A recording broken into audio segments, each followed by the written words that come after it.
Hello students, welcome to my new show e-learning commerce and management with doctor Dinesh Bakkar. ये आ गया मेरे YouTube channel का नाम डॉक्टर दिनेश बक्कर। जैसा कि आप जानते हैं अकाउंटिंग फॉर ब्रांचेस ये हमने नया टॉपिक शुरू किया है as per the syllabus of KBC north Maharashtra university Jalgaon. तो आज हम उसका दूसरा प्रॉब्लम सॉल्व करेंगे एक्सेल की मदद से। आपने अभी तक पहला प्रॉब्लम नहीं देखा होगा तो इसी वीडियो के डिस्क्रिप्शन में आपको उसकी लिंक मिल जाएंगी, आप वो पहले देख लीजिए। चलिए तो शुरू करते हैं। ये आ गया आपका एक्सेल, जहां आपको लेफ्ट साइड में दिखाई दे रहा है प्रॉब्लम नंबर 2 संजय टेक्सटाइल्स।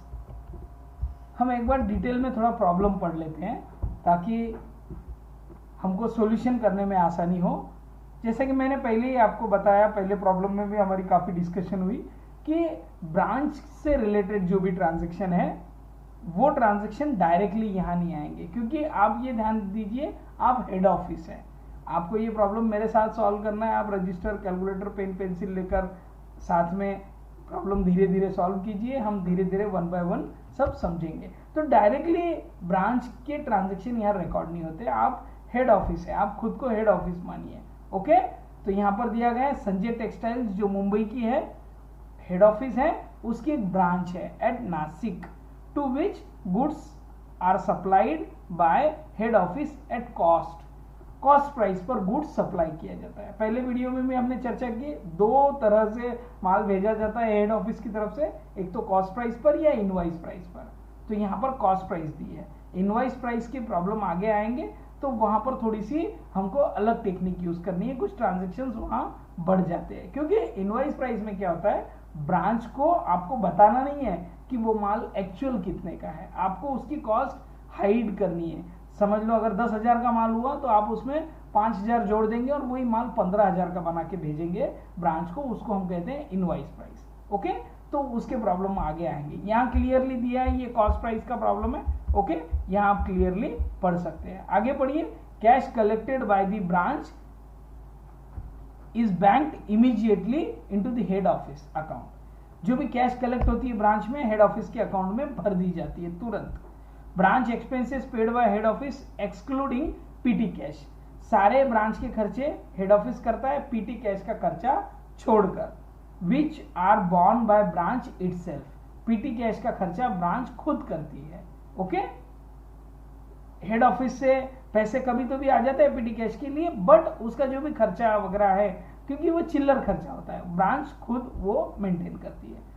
तो आगे दिया गया है, prepare branch account in the books of head office for the year ended 31 March 2018 under debtor system. दो सिस्टम है हमारे पास, डेटर सिस्टम और एक दूसरी सिस्टम है, उसके आगे प्रॉब्लम आएंगे स्टॉक एंड डेटर सिस्टम। दोनों सिस्टम से आप ये प्रॉब्लम सॉल्व कर सकते हैं, रिजल्ट एक ही आएगा। ओके, चलिए कॉलम्स बना लिए हमने। इस साइड नासिक ब्रांच के हम हेड ऑफिस है। यहाँ आपको दो चीज में प्रॉब्लम में आपको दिखाई देगी कि आपको डेटर से कितनी कैश मिली ये पता नहीं है, और हेड ऑफिस ने पीटी कैश के लिए कितने पैसे दिए। ये चीज तो क्लियर है कि पीटी कैश का खर्चा ब्रांच करती है, ये चीज आपको यहाँ क्लियर होगी। बट उसके लिए भी कभी तो भी वन टाइम कैश आती है या थोड़ी थोड़ी कैश आ जाती है।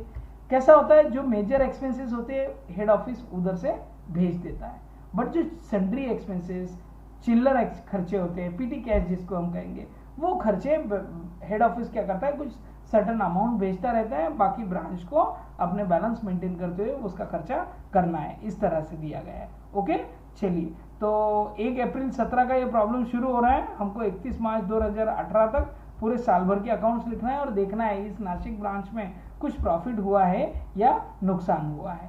ठीक है, कॉस्ट प्राइस पर माल भेजा जाता है ब्रांच को, ये पता लग गया है। आइए ओपनिंग बैलेंस ले लेंगे, to balance BD. 3 opening balance दिए गए, देखिए यहाँ पर आप, एक तो स्टॉक है, डेटर्स है और पीटी कैश है। तीनों के ओपनिंग बैलेंस ले लीजिए, stock, debtors, PT cash. Okay, तीनों का ओपनिंग बैलेंस हमने मेंटेन कर लिया। 1,88,100 रुपए, 74,300 और 1,850। देखिए यहाँ पर दिया गया है, ये तीनों ओपनिंग बैलेंस हमने ले लिए। अब क्या हो रहा है, गुड्स सेंड टू ब्रांच। तो उसकी एंट्री कर लीजिए, 2 goods send to branch, 2 goods send to branch.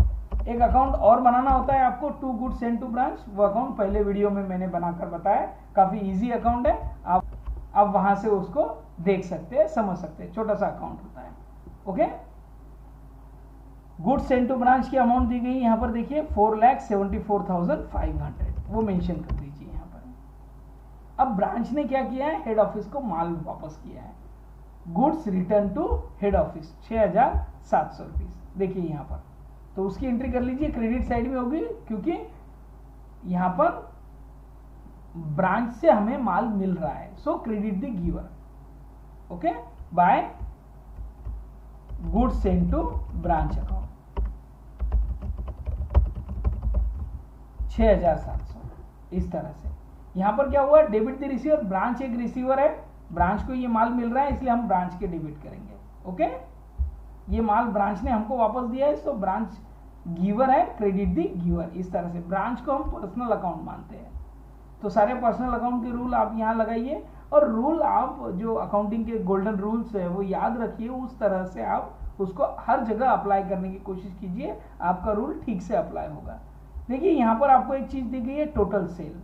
मैंने पहले ही बताया टोटल सेल की एंट्री कहीं नहीं आती है। टोटल सेल यानी cash cell, credit sale. Total sale यानी क्या होता है, कैश सेल और क्रेडिट सेल की टोटल, उसको टोटल सेल कहेंगे। तो यहाँ एक चीज देख लीजिए आप, टोटल सेल दी गई है, मैं यहाँ रफ में लिख देता हूँ 6,70,300। इसमें से अगर कैश सेल माइनस कर देंगे 3,65,500 अगर माइनस कर देंगे तो ये आ गया आपका क्रेडिट सेल आ गया। ओके, ये क्रेडिट सेल है, आपने रफ में लिख कर रख दिया, उसको याद रखिए, क्रेडिट सेल है। टोटल सेल की एंट्री कहीं नहीं आएगी। ओके, कैश सेल की एंट्री आ सकती है, कैश सेल की एंट्री डायरेक्टली नहीं आती, बट कैश सेल के बाद जो भी कैश ब्रांच को मिलती है, ब्रांच वो पैसे हेड ऑफिस को तुरंत भेज देती है, तो हम उसकी एंट्री करेंगे यहाँ पे, by bank account cash sales. और क्या क्या पैसे आते हैं ब्रांच को, वो भी हम यहाँ पर मेंशन कर सकते हैं। तो 3,65,500 की एंट्री हमने कर ली, और क्रेडिट सेल का जो एक फिगर है यहाँ पर निकाल कर रख दिया हमने, क्योंकि वो लगेगा। ओके, अब क्रेडिट सेल का फिगर लगेगा आपको। और एक चीज आप देखिए, आगे आप पढ़ लीजिए थोड़ा सा, goods return bye debtors, debtors ने माल वापस भेजा है। Bad debts return of, debtors का हमने कुछ तो भी बैड डेट्स रिटर्न ऑफ किया है, मतलब ब्रांच में जो डेटर्स थे उसकी कुछ बैड डेट्स रिटर्न ऑफ की है। कस्टमर्स जो होते हैं यानी वही डेटर्स, उनको हमने कुछ डिस्काउंट अलाउड किया है। तो ये चीजें हेड ऑफिस के बुक्स में नहीं आएंगी, बट ये चीजें कहीं तो भी यूजफुल है। आप थोड़ा सा प्रॉब्लम एक बार और 2-3 चीजें हैं वो पढ़ लेंगे तो आपको ख्याल आ जाएगा कि कुछ तो भी मिसिंग है। यहाँ पर क्या मिसिंग है हम वो आइडेंटिफाई करते हैं।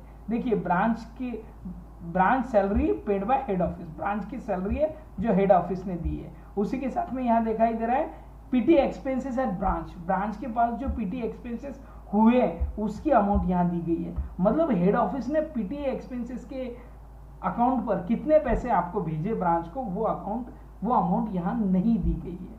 ओके, मतलब एक चीज सस्पेंस यहाँ पर आ रही है आपको कि भाई पीटी कैश जो आपको हेड ऑफिस से रिसीव्ड है वो आपको बताई नहीं गई है, तो हम उसका यहाँ पर कैलकुलेशन कर लेंगे, क्योंकि वो इंपॉर्टेंट है। ब्रांच ने कितना खर्चा किया वो ब्रांच का लुकआउट है, हमको ब्रांच के एक्सपेंडिचर या ब्रांच के डायरेक्ट ट्रांजैक्शन की एंट्री नहीं करना है। जो ट्रांजैक्शन हमसे रिलेटेड ब्रांच के होते हैं वही ट्रांजैक्शन की एंट्री हमको रिकॉर्ड करनी होती है। जैसे ये transaction opening stock, closing stock के ट्रांजैक्शन, साथ ही में ब्रांच को हमने माल भेजा, ब्रांच ने हमको वापस भेज दिया। कैश सेल ब्रांच का हुआ लेकिन ब्रांच ने वो पैसे हमको दे दिए। ओके, तो अब आप एक चीज देख रहे हैं कि क्रेडिटर से, डेटर से कितने पैसे हमको मिले ये बताया नहीं गया है, तो हम उसका भी कैलकुलेशन यहाँ करेंगे। Cash, calculation of cash received from debtors, और उसकी एंट्री यहाँ होती है। देखिए, कैश फ्रॉम डेटर्स, डेटर्स से जो भी कैश मिलती है वो आपको बैंक में डिपॉजिट करना है, बट डेटर्स ने कितनी कैश दी आपको पता ही नहीं है, यहाँ मेंशन नहीं है, सस्पेंस है वो एक चीज, तो वो आप कैलकुलेट करेंगे। चलिए, हमने ये भी एंट्री यहाँ रिकॉर्ड कर ली, कैश रिसीव्ड फ्रॉम डेटर्स, जो भी आएगा हम यहाँ पर मेंशन कर देंगे। हम कहाँ तक आए थे, यहाँ तक आए थे, गुड्स रिटर्न फ्रॉम डेटर्स। अब इसकी एंट्री तो डायरेक्टली हमारे बुक्स में नहीं होगी, हम हेड ऑफिस है, तो अभी हम यहाँ पर इसका यूज हम यहाँ करेंगे। यहाँ हम मेंशन कर लीजिए opening balance plus credit sale, दोनों की एंट्री ले लीजिए। देखिए ओपनिंग बैलेंस दिया गया है, डेटर्स का ऊपर दिया है आपको बघा, हम डेटर्स से रिलेटेड ही बात करेंगे। तो 74,300 और ये हमने यहाँ रकम निकाल कर रखी है 3,04,800, ये काय की है क्रेडिट सेल की है, दोनों की जोड़ कर वहां पर मेंशन कर दीजिए। मतलब क्रेडिटर्स डेटर्स से आपको 74,000 रुपीज लेना था और ड्यूरिंग द ईयर आपने 3,04,800 का माल उनको भेजा, मतलब टोटल आपको इतने रुपीज डेटर्स से लेने थे। ओके, अब इसमें से लेस कर दीजिए उनसे जो आपको माल वापस आया वो लेस कर दीजिए। मतलब ये जो गुड्स रिटर्न फ्रॉम डेटर्स हैं, इसका यूज यहाँ होगा। कहाँ होगा? कैश कितनी मिली डेटर्स से ये निकालने के लिए होगा। ओके, अब बैड डेट्स जो है डेटर्स को हमने दी, वो भी यहीं पर लेस कर दीजिए। अब लेस करना है इसलिए माइनस का साइन लगा दीजिए यहाँ पे। Less bad debts return of, वो भी मेंशन कर दीजिए 3450 रुपए। लेस डिस्काउंट अलाउड, वो भी माइनस कर दीजिए 360 रुपीज। ये तीनों भी चीजें आपकी डेटर्स का अकाउंट मेंटेन करने के लिए, डेटर्स से जो चीज सस्पेंस है आपको वो आइडेंटिफाई करने के लिए यूज होगी, अदरवाइज इसका बाकी दूसरा यूज नहीं है। ओके, ये आ गया यहाँ पर, ये तीनों चीजें ले ली। अब यहाँ पर आ रहा है branch salary paid by head office. अब हेड ऑफिस ने क्या किया है, कुछ पैसे आपको भेजे हैं, उसकी एंट्री कर लीजिए। इसको अंडरलाइन कर सकते हैं हम, सैलरी एक्सपेंसेस जो हेड ऑफिस ने दिए। अब हेड ऑफिस अगर दे रहा है तो हेड ऑफिस बैंक में से दे रहा है। Okay, bank is a person, तो बैंक को हम क्रेडिट करेंगे, हम हेड ऑफिस है, और डेबिट किसको करेंगे, ये पैसे ब्रांच को मिल रहे हैं तो ब्रांच को डेबिट करेंगे, और जो हमारी बैंक है हेड ऑफिस की उसको क्रेडिट होंगे। इस तरह से एंट्री होती है। दोनों यहाँ पर पर्सन का काम कर रहे हैं, एक को मिल रहा है एक दे रहा है। Okay, debit the receiver credit the giver. तो ये रिसीवर है आपकी ब्रांच, उसको मिल रहे हैं यहाँ पे 48,000 रुपीज। एक और चीज मिल रही है ब्रांच को, वो है पीटी कैश। पीटी कैश के लिए भी कुछ पैसे यहाँ पर मिल रहे हैं। कितने मिल रहे हैं वो पता नहीं है। इसका यूज हो गया है क्रेडिट सेल का, ये हम यहाँ से उड़ा देते हैं। आइए यहाँ तक आ गए हम 48,000 रुपीज तक। अब अगली एंट्री देखिए, पीटी एक्सपेंसेस है ब्रांच में कुछ पीटी एक्सपेंसेस हुए हैं, और पीटी एक्सपेंसेस का क्लोजिंग बैलेंस भी नीचे दिया है। ओके, मतलब हेड ऑफिस से हमको कितने पैसे मिले ये पता नहीं। चलिए अब हम यहाँ लिखेंगे कि क्लोजिंग बैलेंस क्या है पीटी कैश का। Closing balance of PT cash वो मेंशन कर देंगे 1500 रुपीज पीटी कैश का क्लोजिंग बैलेंस है। एक्सपेंसेस ड्यूरिंग द ईयर, साल भर में कितना खर्चा हुआ ब्रांच में, तो देखिए 1500 रुपए पीटी कैश के आपके पास पड़े हैं, 3200 रुपए आपने साल भर में खर्चा किया, मतलब टोटल 4,700 रुपीज आपको ब्रांच से आनी चाहिए, हेड ऑफिस से आनी चाहिए। बट आपके पास कुछ ओपनिंग बैलेंस था, वो माइनस कर दीजिए। लेस ओपनिंग बैलेंस, वो माइनस कर दीजिए। यहाँ पर ओपनिंग बैलेंस देखिए यहाँ पर दिया गया 1850, वो माइनस करना है। तो क्या आता है हमारा, आप देख सकते हैं, cash received, PT cash received, PT कर दो इसको, PT cash received from HO से आपको 2850 रुपए मिले। समझ में आ रहा है? थोड़ा सा आप डीप में जाके अगर सोचेंगे ना आपको समझ में आएगा। नहीं तो इसका एक दूसरा भी तरीका है, वो भी 2 मिनट में बता रहा हूँ। आप ये देखिए, क्लोजिंग स्टॉक, क्लोजिंग बैलेंस आ गया 1500 रुपीज जो यहाँ दिया गया है। आपने ड्यूरिंग द ईयर इतने का खर्चा किया, वो आप ऐड कर लीजिए, मतलब टोटल 4,700 आपके पास अवेलेबल होना चाहिए। बट आपके पास ओपनिंग बैलेंस 1850 का था, 2850 का जो डिफरेंस आ रहा है। अब मेरे पास एक्सेल है इसलिए टोटल ऑटोमेटिक आ गई, आप अपनी टोटल कैलकुलेट कीजिए कैलकुलेटर से। तो 2850 रुपए हेड ऑफिस ने भेजे हैं, तो आप हेड ऑफिस के बुक्स में है, आप डेबिट कर दीजिए ब्रांच के 2850 रुपीज हमने भेजे हैं। ओके, आ जाइए, ये 3200 की भी एंट्री डायरेक्टली इधर आ गई। एक इंपॉर्टेंट चीज रह गई है, वो हम देखेंगे। ये एक चीज रह गई यहाँ पर, कैश रिसीव्ड फ्रॉम डेटर्स, उसके बारे में भी बात करेंगे। अभी ये 3 क्लोजिंग स्टॉक ले लीजिए, आपका यहाँ पर आधा अकाउंट हो जाएगा। बाय, ऊपर ले लेंगे थोड़ा सा, by balance CD। Okay, closing balance ले लीजिए। क्लोजिंग बैलेंस जो ओपनिंग बैलेंस होता है जनरली वही सारे आइटम्स क्लोजिंग बैलेंस में आते हैं।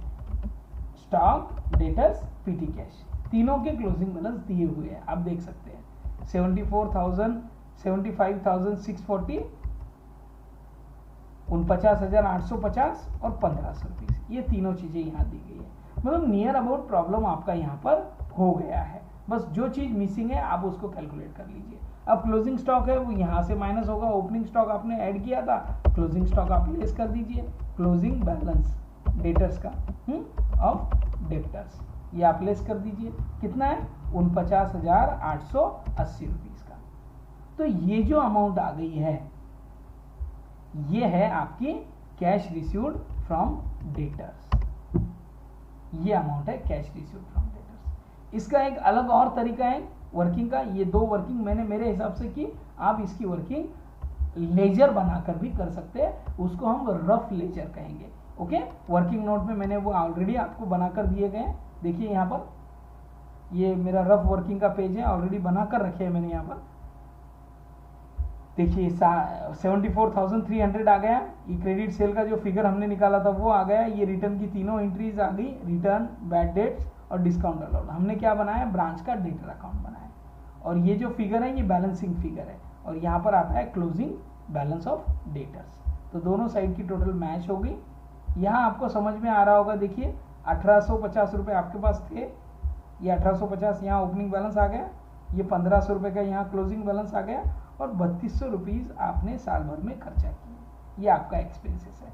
ओके, अब आपको ब्रांच से कितने पैसे मिले, हेड ऑफिस से कितने पैसे मिले, तो 2850 रुपये। तो मतलब हमने ये निकाला है 2850 और 3760, ये हमने यहाँ पर निकाला है। देखिए 3,23,760 और 2850 हमने यहाँ पर कैलकुलेट कर लिया है। अब आपकी एक ही चीज बचती है यहाँ पर, वो कैलकुलेट कर लीजिए, प्रॉफिट है या लॉस है। टू प्रॉफिट ही है, देखिए आप टोटल देख सकते हैं क्रेडिट साइड की ज्यादा है।